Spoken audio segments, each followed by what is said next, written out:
What's up, booktube? It's Leah Cooper, and today I'm bringing you my bottom 5 reads of 2019.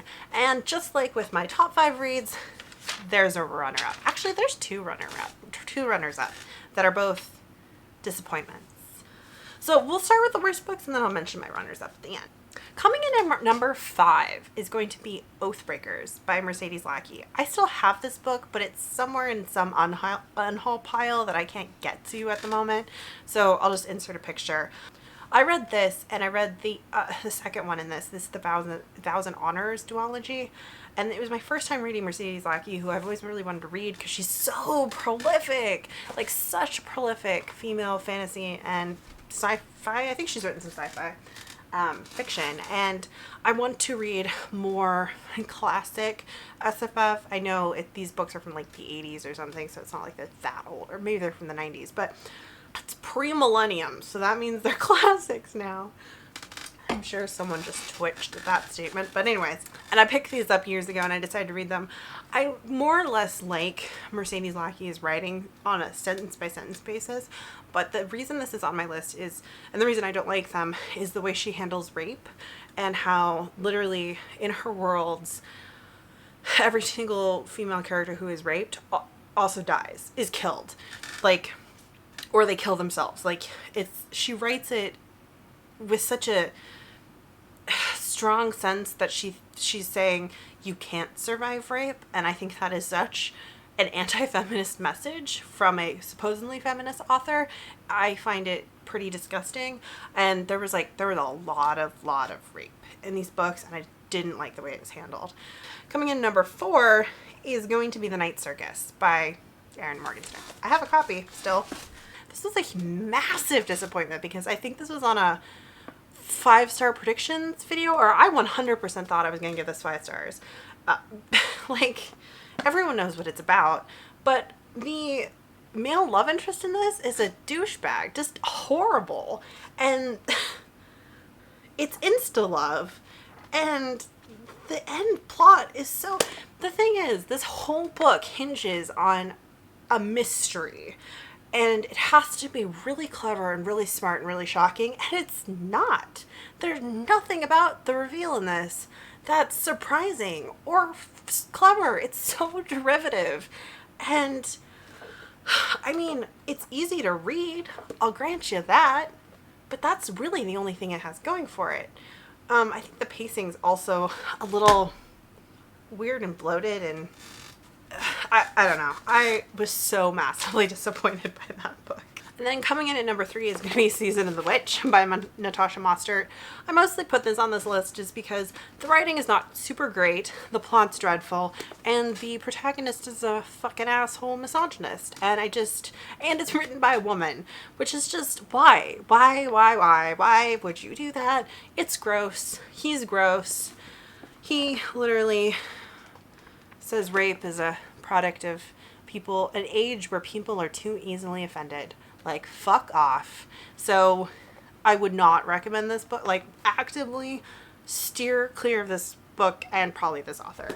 I feel bad, a little bit bad, because my boyfriend did pick that out for me to read from my Boyfriend Picks My TBR challenge, and now it's winding up on my bottom 5 reads of the year, but it is what it is.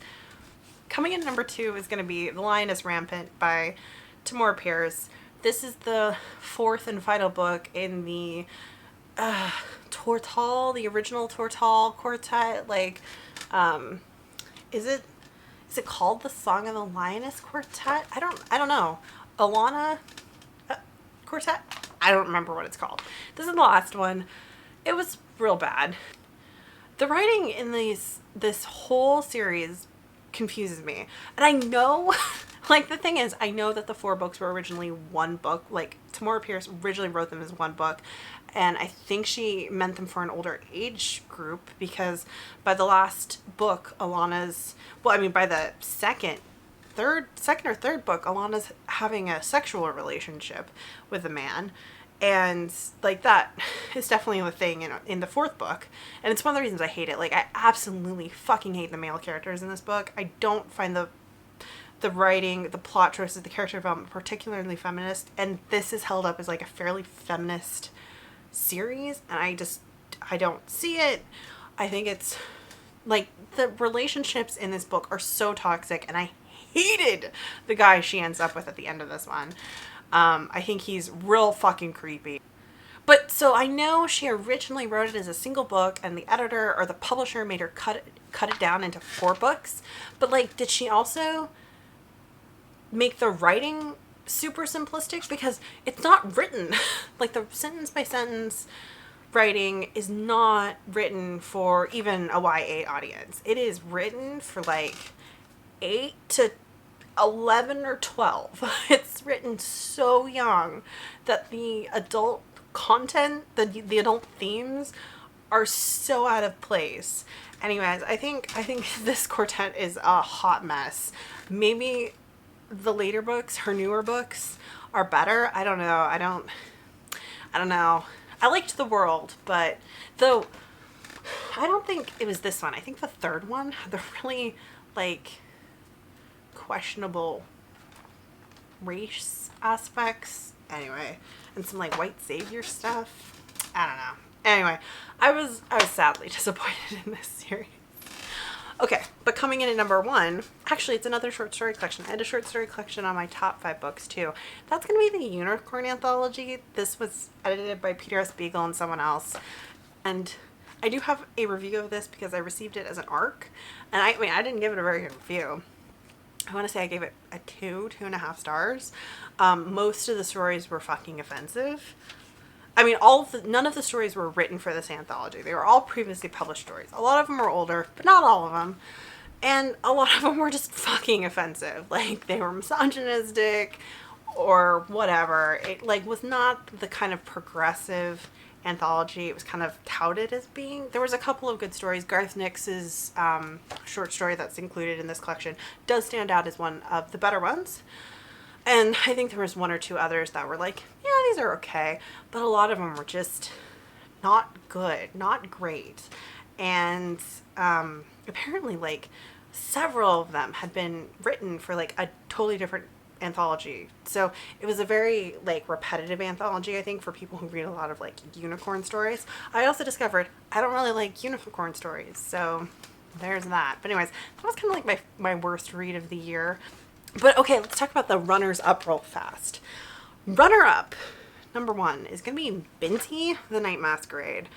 And really the whole Binti series, but this is the only one I read this year. I read the other 2 last year.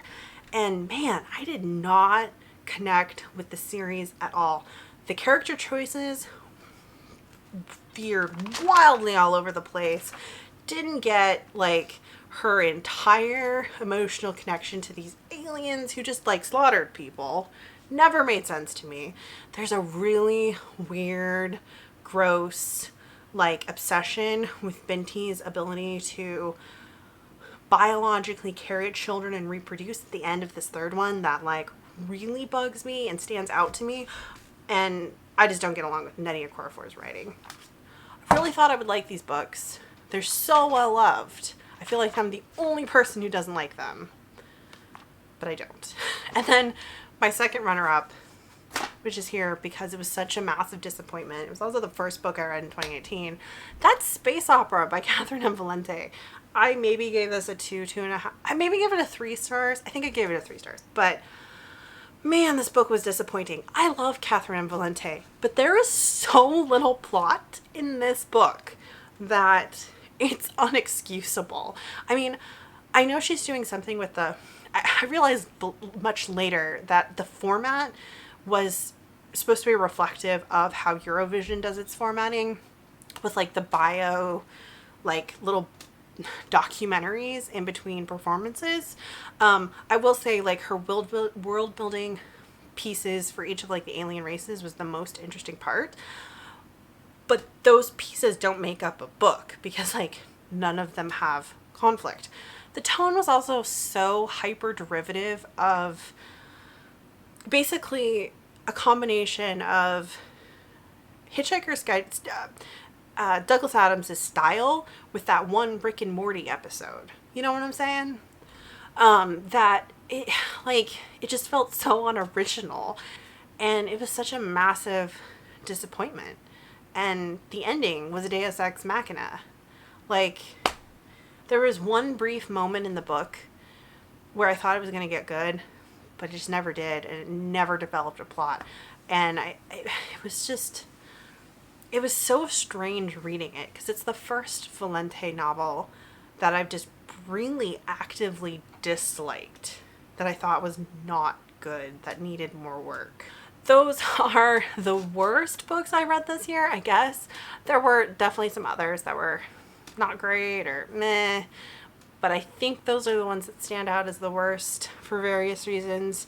I hope you've enjoyed this nice little negative video, and you can tell me down below what your least favorite read of 2019 was, and I'll see you in my next video. Bye.